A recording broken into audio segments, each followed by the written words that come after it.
Good morning dear student. आज हम लोग पढ़ेंगे विजयनगर साम्राज्य। विजयनगर साम्राज्य बहुत ही महत्वपूर्ण टॉपिक है। आप देखोगे कि जैसे 7th क्लास और 12th क्लास, आप देखोगे कि 7th क्लास और 12th क्लास में भी विजयनगर साम्राज्य के बारे में पढ़ना है। और साथ ही साथ कोई भी आप कंपिटेटिव एग्जामिनेशन दे रहे हो, या तो यूपीएससी दे रहे हो, या तो कोई भी स्टेट पीएससी दे रहे हो, या कोई भी जनरल कंपिटेटिव एग्जामिनेशन दे रहे हो, तो विजयनगर साम्राज्य एक बहुत ही महत्वपूर्ण टॉपिक है। तो सबसे पहले हम समझेंगे कि आखिर विजयनगर साम्राज्य में आज हम लोग क्या क्या पढ़ने वाले हैं। तो विजयनगर साम्राज्य पढ़ने से पहले थोड़ा सा हम लोग देखते हैं कि आखिर विजयनगर साम्राज्य है कहाँ पे। तो आप भारत का मैप में देखोगे, तो भारत का मैप में देखो कि दक्षिण भारत का इलाका, भारत के मैप में दक्षिण भारत के इलाका में विजयनगर साम्राज्य है। ये विजयनगर साम्राज्य की बात करोगे तो जनरली ये समय चल रहा आपका लगभग 1336 की बात है। आप देखोगे कि इस समय में जहां एक तरफ दिल्ली सल्तनत चल रहा है, दिल्ली सल्तनत में देखो कि मोहम्मद बिन तुगलक का काल है, तो पूरा का पूरा लगभग उत्तर भारत पे मोहम्मद बिन तुगलक का कब्जा, कुछ कुछ इलाके दक्षिण भारत तक भी कब्जा। लेकिन जो मोहम्मद बिन तुगलक से स्वतंत्र दो राज थे उस समय आप पढ़ोगे, एक पढ़ोगे विजयनगर और दूसरा पढ़ोगे बहमनी राज। तो हम लोग आज पढ़ेंगे विजयनगर साम्राज्य। तो आप देखो कि विजयनगर साम्राज्य दक्षिण भारत का राज है। और विजयनगर क्यों महत्वपूर्ण है, आप थोड़ा सा इधर देखो। विजयनगर में देखोगे, ये देखो आप कृष्णदेवराय जी हैं विजयनगर के राजा। और साथ ही देखो हम्पी, विरूपाक्ष मंदिर, विट्ठल मंदिर, हजारा राम मंदिर, महानबी डिब्बा। तो पूरा का पूरा आप देखो कि विजयनगर सांस्कृतिक दृष्टि से भी बहुत ही महत्वपूर्ण रहा है। आप देखोगे आर्ट और कल्चर का जब पार्ट पढ़ोगे तो आर्ट और कल्चर में देखोगे विजयनगर का ही बहुत महत्वपूर्ण योगदान रहा। आप देखो कि जैसे हम्पी एक जो मंदिर है, तो सामूहिक रूप से उसको यूनेस्को वर्ल्ड हेरिटेज साइट में डाला गया है। आप थोड़ा और आगे आ जाओ विजयनगर में, तो ये हम्पी देख लो, आपको दिख रहा होगा हम्पी शहर। थोड़ा सा और आप आ जाओ, देखो हम्पी, आप देखोगे हम्पी का मंदिर में देखो यहाँ पर जो विट्ठल का मंदिर, सबसे पहले बड़ा बड़ा गोपुरम होता था। गोपुरम मतलब दरवाजा। आप इस गोपुरम के अंदर आते तब आपको क्या मिलेगा, मंदिर मिलेगा। और थोड़ा सा आ जाओ, विट्ठल मंदिर पूछा जाता है अक्सर। फिर विरूपाक्ष मंदिर, ये भी आप देखो कि विजयनगर साम्राज्य का ही मंदिर है, बहुत ही महत्वपूर्ण मंदिर है। फिर आप देखोगे यहाँ पे ये पूरा सामूहिक रूप से दिख रहा है कि जो पूरा का पूरा हम्पी सामूहिक रूप से सांस्कृतिक धरोहर के रूप में कितना महत्वपूर्ण है। ये हजारा राम मंदिर है। अभी आगे हम लोग पढ़ेंगे, हम लोग क्या क्या पढ़ने वाले। हजारा राम मंदिर है, ये आप देखो कि महानवमी डिब्बा, बहुत बड़ा एक चबूतरा होता था जहां पर जनरली कार्यक्रम होते थे, या तो कोई नृत्य हो, संगीत हो, युद्ध कला हो। तो जो आप देखो कि महानबी डिब्बा बहुत ही ऊंचाई पे होता था, जहां से नीचे बैठे दूर तक लोग भी आराम से देख सकते थे कोई भी कार्यक्रम को। इसको आगे हम लोग पढ़ेंगे। तो जनरली विजयनगर साम्राज्य में जो आज हम लोग पढ़ने वाले हैं उसमें सबसे पहले पढ़ेंगे कि मीनिंग ऑफ द विजयनगर, मतलब विजयनगर का क्या आशय है, इसका नाम विजयनगर क्यों पड़ा। फिर दूसरा हम लोग पढ़ेंगे कि विजयनगर का संस्थापक कौन थे। फिर पढ़ेंगे पीरियड एंड टेरिटरी, मतलब जनरली इस समय का कौन सा काल है और इसका क्षेत्र कहाँ है, मतलब विजयनगर किस ईस्वी का शहर है और साथ ही साथ कहाँ पर स्थित है। तो हम लोग पढ़ेंगे पीरियड एंड टेरिटरी। फिर डायनेस्टी, डायनेस्टी कहने का मतलब जो विजयनगर हमारा साम्राज्य है, तो विजयनगर साम्राज्य में अब तक कितने वंश आए, तो उसके बारे में पढ़ेंगे हम लोग आगे। इसमें पढ़ेंगे सबसे पहले संगम वंश आया, सुलु वंश आया, तुलु वंश आया, अरुवीडु वंश आया। जनरली 4 वंश आए, तो उसमें आप पढ़ोगे। फिर है कि सेक्रेड सेंटर, मतलब पवित्र स्थल, मतलब कहना चाह रहा कि जो विजयनगर साम्राज्य है, तो विजयनगर साम्राज्य में कितने ही महत्वपूर्ण पवित्र स्थल। तो मैं अभी ऑलरेडी बता चुका कि जैसे कि आप देखोगे हम्पी के बाद विट्ठल मंदिर के बाद आप देखोगे कि विरूपाक्ष मंदिर, फिर आप देखोगे हजारा राम मंदिर, फिर देखोगे महानबी डिब्बा। तो पूरा का पूरा आप देखोगे तो ये सब हमारा क्या है, पवित्र स्थल है। फिर इसमें है कि सम टेक्निकल टर्म, मतलब कुछ आपके जो तकनीकी शब्द इसमें हम लोग पढ़ेंगे। जैसे इसमें राय का क्या मतलब है, नायक का क्या मतलब है, अश्वपति का क्या मतलब है, गजपति का क्या मतलब है, नरपति का क्या मतलब है, तो इसके बारे में हम लोग पढ़ेंगे। तो एक एक बिंदु को हम लोग क्रम से पढ़ते हैं। तो सबसे पहले हमको पढ़ना होगा पॉइंट में है कि विजयनगर का मीनिंग क्या है। तो हम आगे के स्लाइड में देखते हैं कि विजयनगर का जो मीनिंग है, विजयनगर का यहाँ पर मीनिंग का मतलब हो गया, मैं आपको बता रहा हूँ इधर यहाँ पे एक स्लाइड में कि आप देखोगे विजयनगर, देखो विजयनगर आप यहाँ पर देख रहे हो, विजयनगर यहाँ पर आज का जो कर्नाटक का क्षेत्र है, विजयनगर आज का जो कर्नाटक का क्षेत्र है वहीं पर हमारा विजयनगर है। और विजयनगर का राजधानी क्या है, हम्पी है। जनरली एग्जाम में पूछा जाता है कि विजयनगर जो है, विजयनगर आज के किस राज्य में है, तो आज के कर्नाटक राज्य में है। इससे पूछा जाता है विजयनगर का राजधानी कहाँ था, तो हम्पी था। विजयनगर का मतलब होता है, विजय का मतलब होता है जीत, विजयनगर मतलब जीत का शहर। अब जीत का शहर कहने का तात्पर्य क्या है, तो आप देखो कि विजयनगर साम्राज्य का जो आपका जो आप देखोगे कि स्थापना हुआ, विजयनगर साम्राज्य का जो स्थापना हुआ वो 1336 ईस्वी में हुआ है। और 1336 ईस्वी में हुआ है, दो भाई हरिहर और बुक्का मिलके इस साम्राज्य का स्थापना किए थे। आप देखो कि जिस समय हरिहर और बुक्का विजयनगर साम्राज्य का स्थापना कर रहे हैं, उसी समय आप दिल्ली में देखोगे कि मोहम्मद बिन तुगलक जो कि एक मुस्लिम शासक है, उसका लगभग पूरा उत्तर भारत में क्षेत्राधिकार है, साथ ही साथ दक्षिण भारत में भी उसका क्षेत्राधिकार था। लेकिन विजयनगर आप देखोगे कि विजयनगर के जो दो ये लोग हरिहर और बुक्का थे, पहले इनको क्या किया था कि मोहम्मद बिन तुगलक एक प्रकार का इनको अपने अंदर में ले लिया था, एक प्रकार का अपने गुलाम बना लिया था। लेकिन बाद में आप देखो कि होयसल का जब वार होता है, दक्षिण भारत में जब होयसल का वार होगा, वहां पर विद्रोह होगा, तो मोहम्मद बिन तुगलक इन दोनों भाई को बोलते हैं कि आप जाओ, वापस कर्नाटक में जाओ, विजयनगर के क्षेत्र में जाओ, और आप क्या करो, उस जो होयसल का जो विद्रोह है उसको क्या करो कि आप दबाओ। लेकिन जब इन लोग दोनों भाई यहाँ पर वापस आते हैं, तो आने के बाद क्या होता है कि इन लोग दोबारा फिर मोहम्मद बिन तुगलक के पास नहीं जाते हैं, ये अपने आप को स्वतंत्र घोषित कर देते हैं। और स्वतंत्र घोषित करने के बाद खुद से एक नया साम्राज्य का स्थापना करते हैं, जिसका नाम होता है विजयनगर साम्राज्य। आप देखोगे कि जब मोहम्मद बिन तुगलक हरिहर और बुक्का को अपने पास लाया था, तो हरिहर और बुक्का को क्या किया था कि इस्लाम धर्म में कन्वर्ट करवा दिया था। लेकिन वापस जब हरिहर और बुक्का यहां जाते हैं दक्षिण भारत होयसल विद्रोह को दबाने के लिए, तो आप देखो कि दोबारा जब इन लोग वापस यहां पर आते हैं, तो पुनः इन लोग हिंदू धर्म में धर्मांतरण कर लेते हैं,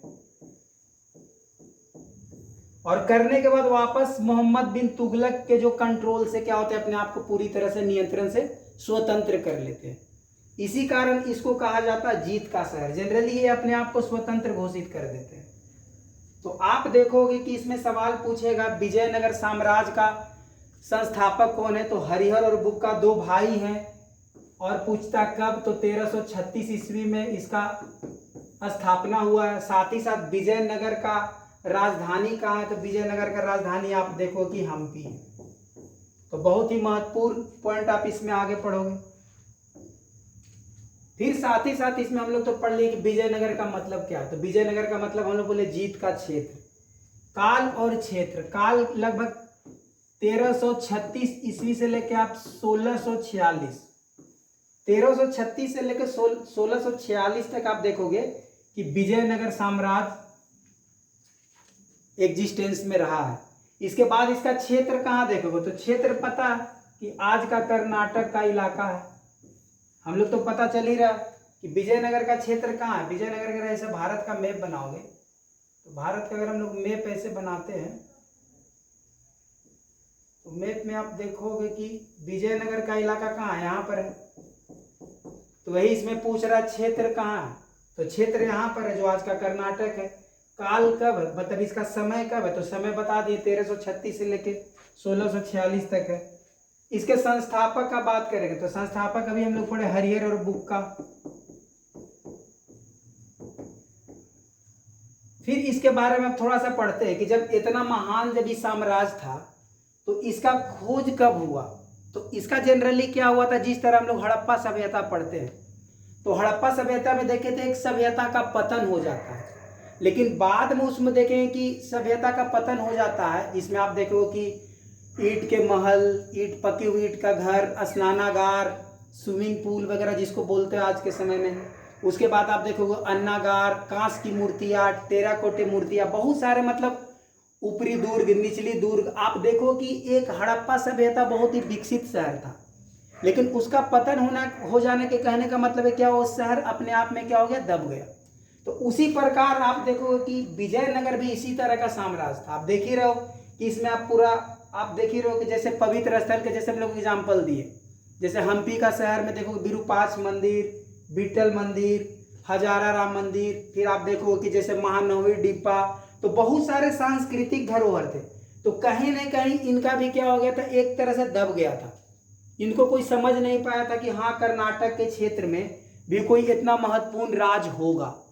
लेकिन सबसे पहले आप देखो कि एक अंग्रेज अधिकारी जो आपको देखोगे, आप देखो कि कोलिंग मैकेंजी, जो लगभग 1815 ईस्वी में सबसे पहले बार वो भारत के सर्वेयर जनरल थे। तो उन्होंने सबसे पहले कर्नाटक में गया और उनको खुद जो हम्पी के जो भग्नावशेष थे, जो हम्पी में छोटे छोटे जो कहीं कहीं पे मंदिर का टुकड़ा हो, भवन का टुकड़ा हो, तो उनसे उनको लगा कि कहीं ना कहीं यहाँ पर कर्नाटक के क्षेत्र में, विजयनगर के क्षेत्र में कहीं ना कहीं कोई बहुत ही महत्वपूर्ण साम्राज्य रहा होगा। तो उसी दौरान आप देखोगे कि इसका क्या हुआ, खोज हुआ है। फिर पवित्र स्थल के बारे में तो आप देखें ही, आगे हम लोग स्लाइड में देखेंगे।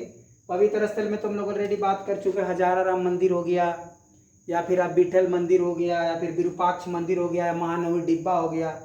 फिर आगे तकनीकी शब्द हम लोग देखेंगे। तकनीकी शब्द में जैसे हम बताएं कि राय का क्या मतलब है, नायक का क्या मतलब है, ये सारे हम लोग आगे के स्लाइड में देखने वाले हैं। फिर महत्वपूर्ण राजवंश, हम बताएं कि आखिर जब विजयनगर साम्राज्य इतना महत्वपूर्ण साम्राज्य रहा है, तो कहीं ना कहीं इतना महत्वपूर्ण साम्राज्य रहा तो कोई ना कोई यहाँ पर लंबा शासन पीरियड रहा होगा। तो लंबा शासन अगर पीरियड रहा होगा, तो लंबा शासन पीरियड तो हम लोग देख ही रहे कि 1336 से लेकर अगर 1646, तो लगभग हम लोग देख रहे हैं कि 310 साल, अच्छा खासा पीरियड है। तो इस दौरान लगभग 310 साल के दौरान इस पे कितने राजवंश आए, मतलब यहाँ पर कितने लोगों ने शासन किया। जैसे हम लोग कैसे पढ़ते हैं, जैसे भारत में प्राचीन काल में मौर्य साम्राज्य था, फिर आप देखो कि मध्यकाल आते आते राजपूतों का काल, फिर दिल्ली सल्तनत का काल, फिर मुगल काल, फिर अंग्रेजों का काल। मतलब भारत में अलग अलग समय में अलग अलग लोगों ने राज किया। तो सेम यहाँ पर आप देखोगे कि अलग अलग समय में अलग अलग वंश का राज हुआ है। तो सबसे पहले इसका ट्रिक आप देखना चाहोगे तो सस्ता, सबसे पहले संगम वंश, फिर सुलु वंश, फिर तुलु वंश, फिर अरुविडु वंश। तो 4 साम्राज्य जो है विजयनगर में शासन किया। और इस दौरान आप देखोगे सबसे महत्वपूर्ण राजा का नाम आता कृष्णदेवराय प्रथम, सबसे महत्वपूर्ण राजा का नाम आएगा। लेकिन इसमें पूछा जाएगा कि विजयनगर का साम्राज्य का संस्थापक कौन है, तो आप बोलोगे हरिहर और बुक्का, जो कि संगम वंश के संस्थापक, जो कि संगम वंश के थे। अब आगे के स्लाइड में अगर हम लोग देखना चाहेंगे तो हम आते हैं अपने स्लाइड पे, आप आगे देखो यहाँ पे। तो मैंने बताया कि जो विजयनगर साम्राज्य था, तो जिस प्रकार हमारा हड़प्पा सभ्यता का पतन हुआ था, तो हड़प्पा सभ्यता का खोज जैसे दयाराम साहनी, आप पढ़े होंगे दयाराम साहनी ने इसके बारे में सबसे पहले खोज की। तो आप इसी में अगर देखोगे तो हम्पी में, जैसे कर्नाटक के इलाका में, कोलिंग मैकेंजी जो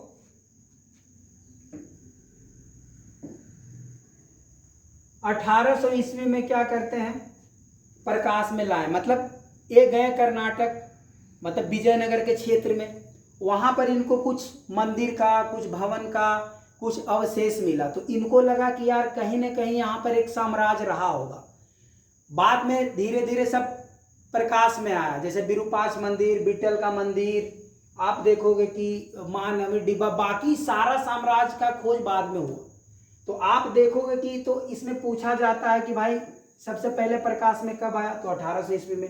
किसके द्वारा लाया गया, तो कोलिंग मैकेंजी, जो कि क्या थे, एक अंग्रेज थे जो सर्वेयर जनरल थे। उसके बाद इन्होंने और अधिक जानकारी के लिए विरूपाक्ष मंदिर के जो पुजारी थे, विट्ठल मंदिर के जो पुजारी थे, बाकी वहाँ के जो लोकल लोग थे, जो क्षेत्रीय लोग थे, उन लोगों से इन्होंने पूछताछ की, तो उन्होंने पता चला कि हाँ यहाँ एक बहुत ही महत्वपूर्ण साम्राज्य रहा था।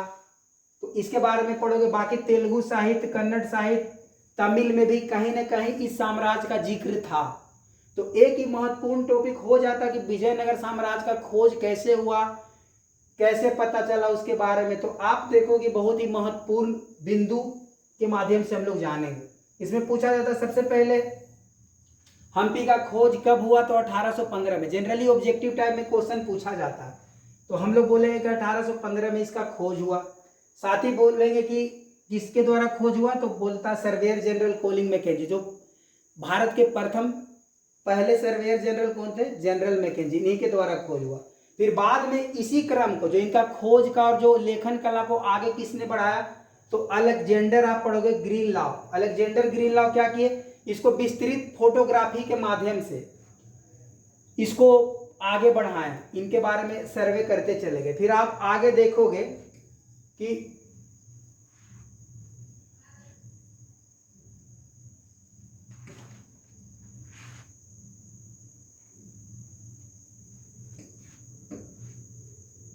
आप आगे देखोगे स्लाइड, हाँ, आप आगे देखो कि जे फ्लीट हम्पी मंदिरों के दीवारों पे जो कुछ लिखा हुआ था उसका क्या किए, संकलन किए। संकलन करने के बाद डॉक्यूमेंटेशन किए कि बाकी यहाँ पर जितने भी मंदिर है या फिर महल है या फिर भग्नावशेष है, उनमें जो शिलालेख पे जो लिखा हुआ था उस सारा को क्या किए, एक जगह पर संकलन किए, उसको सर्वे किए, उनको देखे, उसके बाद कंपाइल किए, डॉक्यूमेंटेशन किए कि वाकई में इतना विस्तृत साम्राज्य था, इतना महान साम्राज्य कैसे था, सांस्कृतिक रूप से कैसे था। तो पूरा इसके बारे में आगे में चर्चा हुआ। आप इसको स्क्रीनशॉट ले लोगे। फिर देखो कि जॉन मार्शल ने देखा कि बहुत ही सांस्कृतिक रूप में महत्वपूर्ण है, तो इसको संरक्षण दिया। फिर भारत सरकार में भी देखो कि 1976 में इसको राष्ट्रीय महत्व का स्थल घोषित कर दिया। राष्ट्रीय महत्व का स्थल इसलिए घोषित हुआ क्योंकि बहुत ही पवित्र स्थल था, और उस समय मध्यकाल में अगर इतने भव्य रूप में किसी साम्राज्य का स्थापना हुआ है तो कहीं ना कहीं सांस्कृतिक विरासत के रूप में उसको संरक्षित करना आवश्यक पड़ गया। बाद में देखोगे कि 1986 आते आते विश्व धरोहर में भी शामिल हो गया, यूनेस्को के वर्ल्ड हेरिटेज साइट में इसको शामिल कर दिया। आप समझो कि अब विश्व भी इस साम्राज्य को संरक्षण करने में फंडिंग करता है, योगदान देता है। तो कहीं ना कहीं साम्राज्य बहुत ही महत्वपूर्ण रहा होगा। आप जितने भी स्लाइड है सारे स्लाइड को आप स्क्रीनशॉट ले सकते हो। ये तो ऑलरेडी हम बता चुके कि इतना महान साम्राज्य रहा है, लगभग 310 साल का काल रहा। तो इस साम्राज्य में अब तक कितने राजवंश आए हैं, तो आप 4 राजवंश को याद कर सकते हो। मैंने एक ट्रिक बताया सस्ता, तो आप देख सकते हो संगम वंश, इसका पीरियड 1336 से 1485, सुलु वंश 1485 से 505, फिर आप तुलु वंश 1505 से लेके 1570, और आर्यवीडी वंश जो 1570 से लेके 1649। तो आप देखोगे इशारे के बारे में अब ऑलरेडी हम लोग बता चुके थे। पवित्र स्थल, पवित्र केंद्र के रूप में आपको बताया कि भाई पवित्र क्यों है, तो हम्पी के मंदिर में आप देखोगे विट्ठल मंदिर का बहुत पुराना इतिहास रहा, पल्लव और चालुक्य काल से ही रहा। मतलब विजयनगर काल में भय बना है, लेकिन इसका इतिहास बहुत ही प्राचीन काल से ही चलते आ रहा है। आप देखो कि इस विट्ठल मंदिर को बनवाने में पल्लव, चालुक्य, होयसल, चोल सभी शासकों का इसमें योगदान रहा। लेकिन सबसे भव्य रूप में कब किसमें आया, तो विजयनगर साम्राज्य में आया। फिर आगे और देखोगे कि विरूपाक्ष मंदिर और पंपा देवी का मंदिर आप देखोगे, ये भी बहुत महत्वपूर्ण रहा। आगे आप देखो कि विजयनगर के साम्राज्य में इसका बहुत ही भव्य रूप में बनाया गया। तो इसको भी आप लोग स्क्रीनशॉट ले लोगे। गोपुरम और मंडप तो आगे हम लोग बताएं। गोपुरम कहने का मतलब बहुत बड़ा बड़ा दरवाजा, गेट, मतलब मंदिर से भी बड़ा गेट होता था, उसको गोपुरम बोला गया था और बहुत बड़ा बड़ा था। अभी आगे हम फिगर में आपको दिखाएंगे। हजारा राम मंदिर कहने का मतलब था कि एक ऐसा मंदिर बनाया गया और राम का जिसमें आप उस मंदिर के हर दीवार पे कुछ ना कुछ चित्र बनाया गया और उस चित्र के माध्यम से पूरा का पूरा कहानी बताया गया रामायण का। मतलब उसमें हजारों ऐसे चित्र बनाए गए हैं जिसके माध्यम से आप रामायण का कहानी को जान सकते हो। तो इसीलिए इस मंदिर का नाम रखा गया हजारा राम मंदिर। और जो विठल मंदिर बताया, विठल मंदिर विष्णु का मंदिर है और विरूपाक्ष मंदिर है जो शिव का मंदिर है। तो आप विठल मंदिर, विरूपाक्ष मंदिर, हजारा राम मंदिर मतलब शिव का मंदिर, विष्णु का मंदिर, राम का मंदिर। अब एक महानवमी डिब्बा बताया। महानवमी कहने का मतलब कि 9 दिन चलने वाले पर्व। अभी आप देखो जैसे रामनवमी है, तो जनरली रामनवमी में भी आप देखोगे कि कोई लोग 9 दिन तक उपवास रखता है, दशमी को तोड़ता है। तो कहीं ना कहीं एक तरह से इसको आप दशहरा से लिंक कर सकते हो। तो 9 दिन तक चलने वाला एक पर्व होता था महानवमी। और आप देखो कि अंतिम दिन में क्या होता था कि बहुत बड़ा चबूतरा होता था। उस चबूतरा पे कार्यक्रम रखा जाता था, रंगारंग कार्यक्रम होता था। या तो कोई गीत हो, संगीत हो, नाटक हो, या फिर कुश्ती हो, या किसी प्रकार का जो मनोरंजन कार्य करने योग्य किसी प्रकार का कला हो। तो उसमें कहाँ दिखाया जाता था? महानवमी डिब्बा पे दिखाया जाता था। अभी मैं नीचे इसको फिगर दिखाऊंगा। तो आज वर्तमान में इसको देखोगे आप। इसके बाद हाँ, गोपुरम और मंडप। गोपुरम मतलब बता दिए कि बहुत बड़ा बड़ा दीवार, और मंडप मतलब मंदिर का जो पहला घर होता है, गर्भगृह के पहले वाला, उसको मंडप बोलते हैं। जैसे हम लोग जहाँ घंटी वगैरह बजाते हैं, आरती वगैरह करते हैं, और उसको मंडप बोलते हैं। और अंदर में जो गर्भगृह होता है, जहाँ क्या होता है, जहाँ पर भगवान को रखा जाता है। और आप देखो कि बाहर गेट, गेट को क्या बोला जाता है? गोपुरम। अभी मैं फिगर में इसको दिखाऊंगा, इसको आप स्क्रीनशॉट ले लिया करो। अभी मैं जो अभी जितना बताया सारा को मैं अभी दिखाना चाह रहा हूँ आपको कि आप जितने सारे मंदिर हैं, और आप देख सकते हो यही है महानवमी डिब्बा, बहुत बड़ा है। आप देख लो, लगभग 11,000 वर्ग किलोमीटर में फैला हुआ था और लगभग 40 फीट की ऊंचाई थी। तो इसमें एक क्वेश्चन पूछा जाता जनरली कि भाई महानवमी डिब्बा क्या है। और अभी मैं बताया कि ये देखो क्या है, ये हजारा राम मंदिर। इसमें हर एक दीवार पे कहीं ना कहीं चित्र के माध्यम से रामायण की कहानी कहा गया है। और ये पूरा का पूरा सामूहिक रूप से मंदिर है जिसको यूनेस्को वर्ल्ड हेरिटेज साइट में रखा गया। अभी गोपुरम में दिखाता हूं आपको। ये तो आप देखोगे विरूपाक्ष मंदिर दिख रहा है, ये विठल मंदिर दिख रहा है। ये देखो गोपुरम है, ये मंदिर है। और मंदिर के पहले का जो गेट, बहुत बड़ा गेट होता है, इस गेट के अंदर से हम लोग प्रवेश करते हैं। तो गेट को ही गोपुरम बोलते हैं। और गेट के बाद जो मंदिर का पहला भाग होता है जिसमें हम लोग प्रवेश करते हैं, उसको मंडप बोलते हैं। और उसके अंदर में जहां पर मूर्ति रखा जाता है भगवान का, उसको गर्भगृह बोलते हैं। तो ये सारा आप देख सकते हो कि कितना महत्वपूर्ण है। विठल मंदिर ऑलरेडी बता चुका हूं कि विष्णु का मंदिर है। विरूपाक्ष मंदिर बता चुका कि शिव का मंदिर है। फिर सामूहिक रूप से वर्ल्ड हेरिटेज साइट में डाला गया है, कितना ही सांस्कृतिक महत्वपूर्ण धरोहर है। फिर हजारा राम मंदिर ऑलरेडी बता चुके हैं। ये महानवमी डिब्बा है जहाँ पर लोग बहुत चबूतरा की ऊंचाई पे होता है।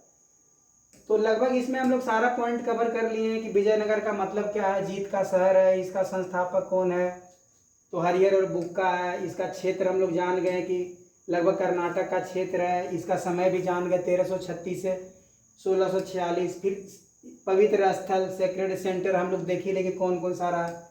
सम टेक्निकल टर्म मतलब कुछ महत्वपूर्ण शब्द जिसके बारे में हम लोग नीचे देखेंगे। ये सारा तुम लोग पढ़ ही लिया। आप इसको स्क्रीनशॉट ले सकते हो या फिर रोक के देख सकते हो। इशारा कि इसका क्या इतिहास रहा है, डायनेस्टी वगैरह का भी आप स्क्रीनशॉट वगैरह ले सकते हो। और ये हम्पी का विठल मंदिर के बारे में थोड़ा सा आप देख लो। विष्णु का मंदिर है, इसका इतिहास पता है। विरूपाक्ष मंदिर आपको पता है। शिव का मंदिर है। और आप गोपुरम और मंडप अभी हम लोग देख ही लिए। हजारा राम मंदिर, महानवमी डिब्बा, इसका जिक्र हो ही गया है। इसमें देखिए, इसमें क्या होता था, मूर्ति पूजा वगैरह, पूजा तथा भैंसों की लड़ाई, जानवरों की बलि दी जाती थी, और कुश्ती वगैरह, नृत्य वगैरह बहुत सारा किया जाता था। गोपुरम और मंडप आप देख लिए हो। अब विजयनगर के कुछ महत्वपूर्ण टर्म विजयनगर में आप देखोगे, कुछ महत्वपूर्ण टर्म में तो 4-5 टर्म में मैं बताऊंगा। राय जनरली शासक, राजा को कहते थे। देखिएगा कि विजयनगर के जितने भी राजा हैं उनके नाम में आएगा कृष्णदेव राय, देव राय। तो राय जब भी आएगा तो राय का मतलब राजा या शासक से होता था। नायक कहने का मतलब सेना प्रमुख। जैसे मान ले मैं राजा हूं और सेना मेरा अश्व सेना है, आप देखो कि गज सेना है, पैदल सेना, तो सारे सेना को जो लीड करता है उसको कमांडर बोलते हैं या फिर सेना नायक बोलते हैं। तो मेरा जितना भी सेना हो, चाहे अश्व सेना हो, चाहे गज सेना हो मतलब हाथी सेना हो, या पैदल सेना हो, सारे सेनाओं को जो लीड करता हो, जो लीडर हो, उसको क्या बोलते हैं, सेना नायक। तो नायक यहाँ कहने का मतलब सेना प्रमुख है। गजपति, गज का मतलब हाथी और पति का मतलब स्वामी। तो यहाँ आप देखोगे हाथियों का स्वामी। ये जनरली आपको उड़ीसा के एक क्षेत्र में दिखेगा, जहां पर आप गजपति नाम का इसका एक राजा आपको दिखेगा वहां पे। तो जनरली हाथियों का स्वामी। ऐसे भी देखो कि उस क्षेत्र में जैसे उड़ीसा वगैरह, असम वगैरह, बंगाल के क्षेत्र में हाथी सेना अत्यधिक मात्रा में प्रचलन था। उधर मगध साम्राज्य में भी आप देखो कि हाथियों का यूज हुआ है। अश्वपति मतलब अश्व का मालिक, गजपति का मतलब मालिक, तो गज मतलब हाथियों का मालिक, अश्व मतलब घोड़ों का मालिक। तो यहां पर देखोगे कि आप क्या होगा, अश्वपति मतलब क्या, जो घोड़ों का स्वामी होगा। नरपति, नर का मतलब मनुष्य, मनुष्यपति, मनुष्यों का पति कहने का मतलब मनुष्यों का स्वामी, मतलब पुरुषों का स्वामी। तो जनरली इसको राजा से आप ले सकते हो, नरपति। तो इस सारे हम लोग को 4 टेक्निकल टर्म जनरली पूछ दिया जाता है। नरपति का मतलब, अश्वपति का मतलब, गजपति का मतलब, और आप देख लो कि राय और नायक का मतलब। तो आज के लिए इतना ही है। बाकी जैसे इसे एक नेक्स्ट पार्ट में इसको हम लोग डील करेंगे कि जो विजयनगर में जो किलेबंदी किस प्रकार से हुआ था, फिर उसमें जो वहाँ का जो जल संसाधन था, जल संसाधन किस प्रकार का था, फिर देखेंगे वहाँ का प्रशासन के तहत पढ़ेंगे आयंगर व्यवस्था, नायंगर व्यवस्था, अमर नायक व्यवस्था किस प्रकार था, कितने प्रकार से किलेबंदी, 7 प्रकार से किलेबंदी कैसे किया गया था। फिर बताएंगे कि आखिर इतना महान साम्राज्य था तो इसका पतन कैसे हो गया, आखिर किन किन कारणों से पतन हो गया।